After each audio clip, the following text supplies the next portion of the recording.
श्री हरदास सौनक ऋषि सूत जी से बोले, कृपा अब मंगल प्रदोष की कथा का वर्णन करने की कृपा करें। सूत जी कहते हैं, अब मैं मंगल त्रयोदशी प्रदोष व्रत को विधि विधान पूर्वक वर्णित करता हूँ। मंगलवार का दिन रोगों एवं विधियों को नष्ट करने वाला है। इस व्रत में एक समय गेहूं एवं गुड़ का भोजन करना चाहिए। इस दिन भगवान शिव को लाल रंग का पुष्प अर्पित करना चाहिए तथा स्वयं लाल वस्त्र धारण करने चाहिए। इस व्रत का पालन करने से निसंदेह ही सभी प्रकार के पापों एवं रोगों से मुक्ति प्राप्त होती है। अब मैं आपको उस वृद्धा की कथा सुनाता हूँ जिसने ये व्रत किया, जिसके प्रभाव से उसे मोक्ष प्राप्त हुआ। प्राचीन काल में किसी नगर में एक वृद्धा निवास करती थी। उसका एक पुत्र भी था जिसका नाम मंगलिया था। वृद्धा हनुमान जी की अनन्य भक्त थी। वह प्रत्येक मंगलवार को हनुमान जी का व्रत करके पूर्ण विधि विधान के अनुसार उन्हें भोग आदि अर्पित करती थी। इसके अतिरिक्त वह वृद्धा मंगलवार को ना तो घर लीपती थी एवं ना ही मिट्टी खोदती थी। इसी प्रकार वह वृद्धा दीर्घ काल तक निरंतर व्रत का पालन करती रही। एक समय हनुमान जी ने इस वृद्धा की भक्ति की परीक्षा लेने का विचार किया।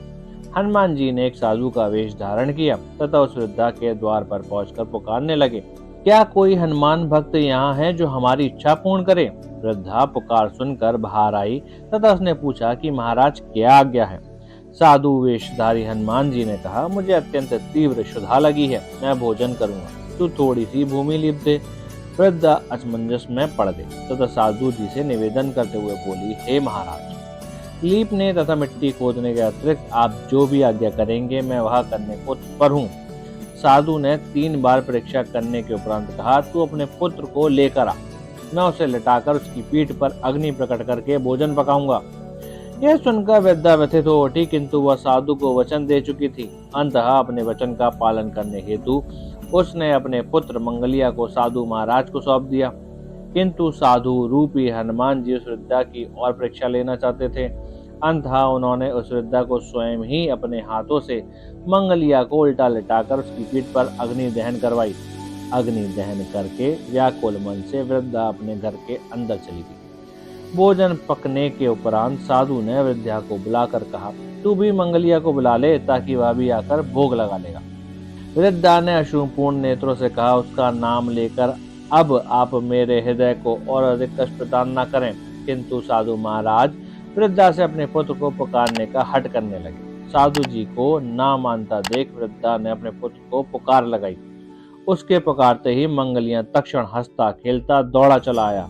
मंगलिया को सकुशल देखकर वृद्धा को अत्यंत हर्ष एवं आश्चर्य हुआ। वह साधु महाराज के चरणों में बारंबार नमन करने लगी। साधु वेशधारी हनुमान जी ने वृद्धा को अपने वास्तविक रूप का दर्शन दिया। हनुमान जी को साक्षात अपने समक्ष देखकर वृद्धा स्वयं के जीवन को धन्य मानने लगी। इस प्रकार मंगल प्रदोष व्रत के फलस्वरूप उस वृद्धा का कल्याण हो गया। ऐसे ही दिव्य कथा सुनने के लिए वीडियो को लाइक करें, चैनल को सब्सक्राइब करें, बेल आइकन दबाएं और कमेंट करें। जय श्री राम।